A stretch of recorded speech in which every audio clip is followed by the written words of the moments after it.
تو انسان ادھر ادھر ہو جاتا ہے. مطلب کیا؟ اگر کوئی عالم ایسا ہو کہ جو چندہ کرنے کی بجائے، حالانکہ یہ چندہ اپنے لیے نہیں کرتے، دین کے لیے کرتے ہیں، احسان کرتے آپ پر، خدمت کرتے دین کی، میں اس پر کوئی بات نہیں کر رہا ہوں، لیکن آپ کو بتانا چاہتا ہوں 11 بیویوں کا مطلب کیا ہے. اللہ اکبر. لیکن کوئی عالم ایسا ہو کہ جو چندہ لینے کی بجائے چندہ دینے والا ہو تو سیٹھ صاحب بھی اس کے سامنے ہاتھ باندھ کے کھڑے ہوں گے. وجہ کیا ہے؟ اس لیے کہ ہم دیکھتے ان علماء کو جو بہت زیادہ کروڑوں پتی لوگ ہیں، بڑے بڑے بزنس ہے، وہاں پھر سبھی ہاتھ باندھ کے کھڑے ہوتے ہیں، M L A M P بھی ہاتھ باندھ کے کھڑے ہوتے ہیں. مطلب کیا ہے؟ لوگ یہ کہتے ہیں چڑھتے سورج کو سب سلام کرتے ہیں. حالات یہ ہوتے ہیں میرے بھائی، میرے عزیز. تو کبھی کبھی ایسا ہوتا ہے بہت زیادہ مضبوط لوگوں کو کمزور لوگوں کی باتیں اثر نہیں کرتی، اس لیے کہ وہ کمزوروں کو حقیر سمجھتے ہیں. حضور علیہ الصلوۃ والتسلیم نے جس دور میں دعوت و تبلیغ کا کام شروع کیا تھا، اس دور میں زیادہ بیویاں رکھنا یہ فخر اور مباحات کا سبب سمجھا جاتا تھا. آج بھی عرب میں یہ دستور ہے. اگر عرب والے پوچھیں کہ بیوی کتنی، اگر ایک کہو تو وہ ناک چڑھاتے. ابھی بھی 14 صدیوں کے بعد ابھی بھی ناک چڑھاتے. ہندوستان والوں کو مسکین کہتے ہیں، ہندوستان والوں کو وہ غریب کہتے ہیں. آپ جائیں عرب تو آپ کو پتا چلے گا ہر جگہ کا عرف الگ الگ ہے. بہنیں برا نہیں مانے، میں تمہارے شوہروں کو دوسری بیوی کی دعوت دینے نہیں آیا، میں صرف بات اتنی کرنے کے لیے آیا ہوں کہ لوگ غلط فہمی کیوں پھیلا رہے ہیں اور کیا پھیلا رہے ہیں. تو یاد رکھو عرب کی سرزمین پر اس وقت بھی اور آج بھی زیادہ بیویاں فخر کا سبب سمجھی جاتی تھی، اور جن کی بیویاں کم ہوتی تھی اس کو حقارت کی نظر سے دیکھا جاتا تھا. نمبر 1. دوسری بات یہ کہ اگر انسان کم بیویاں رکھتا تھا تو دوسری بات یہ سمجھی جاتی تھی کہ یہ جسمانی طور پر کمزور ہے، کمزور، اس لیے اس نے بیویاں کم رکھی ہے. اور وہ بھی لوگوں میں سمجھا جاتا تھا. میں کھل کے بات کرنے کا بھی ہوں، کوئی فحش بات کرنا میرا شوق نہیں، لیکن اپنی ذمہ داری پوری کرنا چاہتا ہوں تاکہ لوگوں کو پتا چلے میرے نبی کی شان کیا ہے.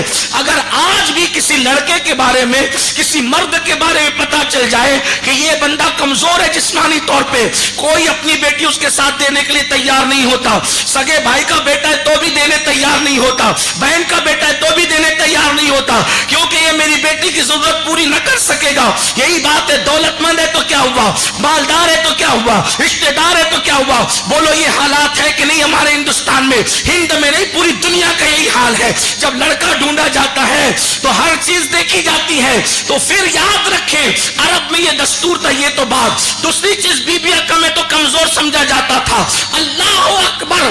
اور پھر تیسری چیز کہ اللہ کے رسول علیہ الصلوۃ والتسلیم نے جو بیویاں کی اس کی کچھ سیاسی وجوہات تھی، کچھ مذہبی وجوہات تھی، اور کچھ سماجی وجوہات تھی. سیاسی، سماجی، مذہبی 3 وجوہات تھی. ابھی آپ کو پتا چلے گا. یہ ساری چیز اسلام صرف انڈیا پاکستان کے لیے نہیں آیا. اسلام آفاقی مذہب ہے، اور اسلام ایک دور کے لیے نہیں آیا بلکہ اسلام قیامت تک کے لیے آیا، پوری دنیا کے لیے آیا. ہر سیاہ و سفید کے لیے آیا، ہر کالے و گورے کے لیے آیا، ہر امیر و غریب کے لیے آیا. تو جس معاشرے میں زیادہ بیویاں رکھنا فخر سمجھا جاتا تھا، جیسے مثال کے طور پہ خود آپ دیکھیں کہ ہمارے ہندوستان کے ایک بادشاہ جن کو لوگ رام جی کہتے ہیں، ان کے ابا راجا دشرتھ، ان کی بھی 3 بیویاں تھی. ان کے بھائی لکشمن، رام جی کے بھائی لکشمن، ان کی کم سے کم جو بیویاں بتائی جاتی وہ 1608 بیویاں تھی. تو ہر دور میں عورتوں کی کثرت ہی فخر کا ذریعہ سمجھا جاتا رہا، ہر دور میں. تو رسول اللہ نے جس دور میں دین کی دعوت شروع فرمائی تو لوگ 2، 3، 4 رکھتے تھے، لیکن اس کو رکھنے کے بعد ان کے درمیان انصاف نہیں کر پاتے تھے. رسول اللہ نے جس دور میں دعوت کا کام شروع کیا، اب میرے آقا نے ایک کے بعد ایک 11 نکاح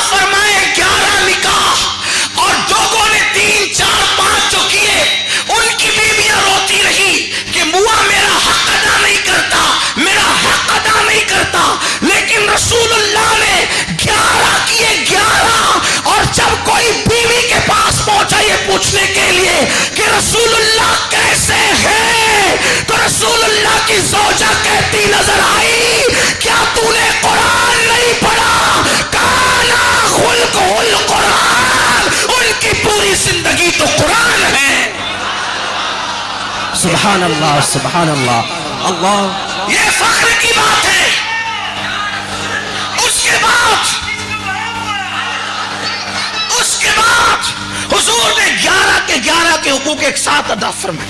حالانکہ 11 تو ایک ساتھ جمع نہ ہو سکی، ایک ساتھ 9 جمع تھی، 2 کا وصال ہو گیا تھا، 9 ایک ساتھ تھی، لیکن سب کے حقوق ادا کیے۔ اس سے پتا چلا کہ حضور نے بتایا کہ حضور علیہ السلام 63 سال کی عمر میں بھی جسمانی طور پہ کتنے فٹ ہے کہ ایک وقت میں 9 کے حقوق ایک ساتھ ادا کرتے ہیں۔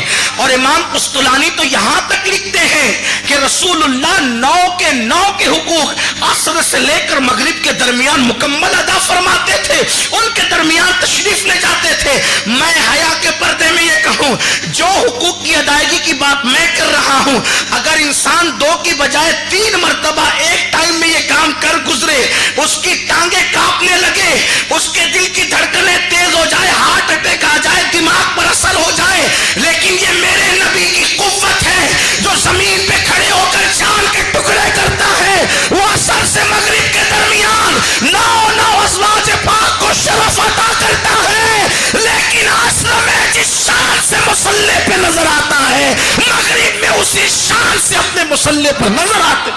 یہ رسول اللہ کی قوت ہے، یہ حضور کی طاقت ہے، حضور علیہ السلام کی قوت ہے۔ تو قوت بتانا